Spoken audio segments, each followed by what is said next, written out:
हरे कृष्णा, राधे राधे। स्वागत करती हूँ आप सभी का ज्ञान अनुसार में। तो फ्रेंड्स, जेठ मास के शुक्ल पक्ष में आने वाली एकादशी को निर्जला एकादशी के नाम से जाना जाता है। यह एकादशी वर्ष की सभी एकादशियों में से सबसे कठिन और बड़ी एकादशियों में से एक मानी जाती है। तो इस दिन दान करना बहुत अधिक श्रेयकर होता है, इसका बहुत अधिक महत्व होता है।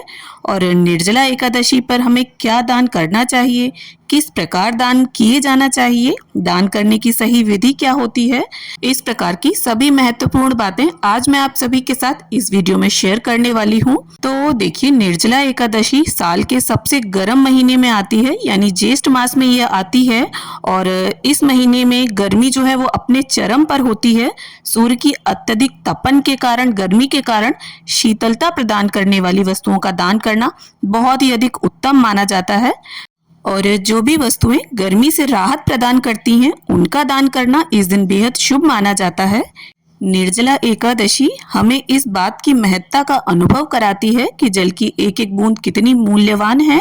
जल ही पृथ्वी पर जीवन है। और निर्जला एकादशी के दिन स्वयं निर्जला व्रत रह करके दूसरों को जल का दान किया जाता है। जल का दान महादान होता है।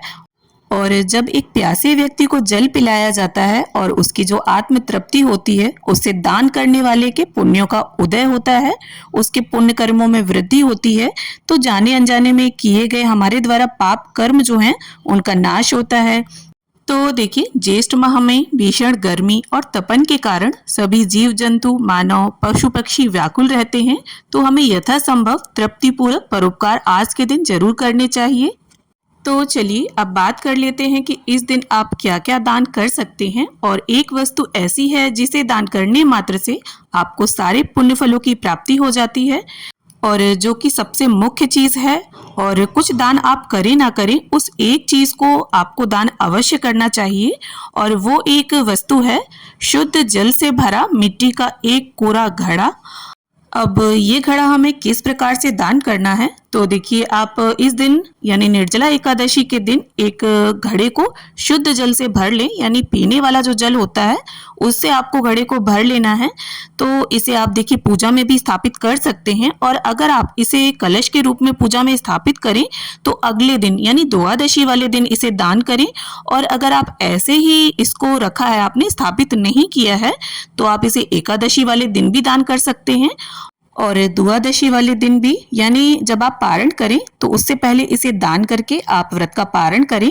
और घड़ा देखिए, आप बड़ा छोटा अपने सामर्थ्य के हिसाब से ले सकते हैं, लेकिन घड़ा कम से कम इतना बड़ा होना चाहिए कि जिसे भी आप दान में दे रहे हैं वो इसका प्रयोग कर सके, इसे इस्तेमाल कर सके।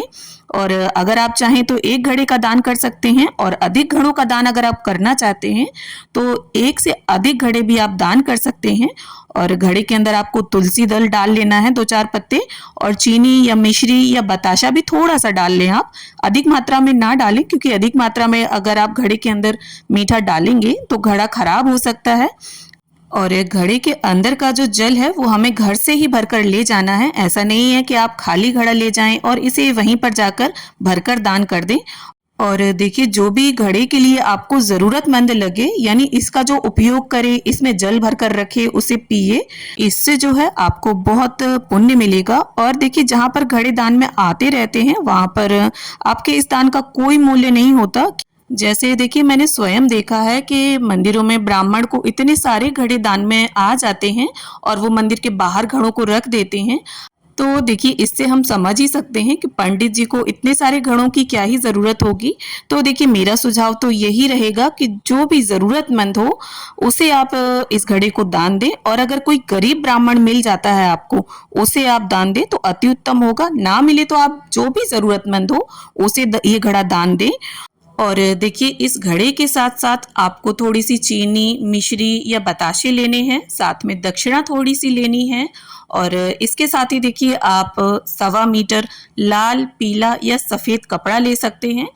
और यहाँ पर मैंने एक सूती पीला अंगोछा लिया है, क्योंकि पीला रंग जो है वो भगवान विष्णु को अति प्रिय होता है। और इसके साथ देखिए, बीजना, जो हाथ का पंखा होता है, उसे आप दान करें तो अधिक श्रेयकर रहेगा। तो देखिए जो मुख्य वस्तुएं हैं उनमें देखिए घड़ा, बीजना, चीनी, दक्षिणा, ये तो आपको दान करना ही करना है। इसके अतिरिक्त आप अगर चाहें तो मौसमी रसीले फल जो सीजन में आते हैं, आम, तरबूज, खरबूज, खीरा, ककड़ी, मौसम की जो सब्जियां होती हैं उन्हें दान कर सकते हैं। और देखिए एक चीज और, घड़े के ऊपर आप जो ढक्कन है उसका मिट्टी का वो जरूर रखें। और इसके साथ ही देखिए बहुत से लोग शरबत या ठंडाई के भंडारे करवाते हैं, आज के दिन प्याऊ लगवाते हैं, पंखे दान करते हैं अनाथ आश्रम में और वृद्धाश्रम में। और देखिए गरीबों को आप चाहें तो जो राहगीर होते हैं, रिक्शे वाले या जो पैदल चलने वाले जो होते हैं, उन्हें मिनरल वाटर जो होता है उसकी बॉटल्स दान कर सकते हैं।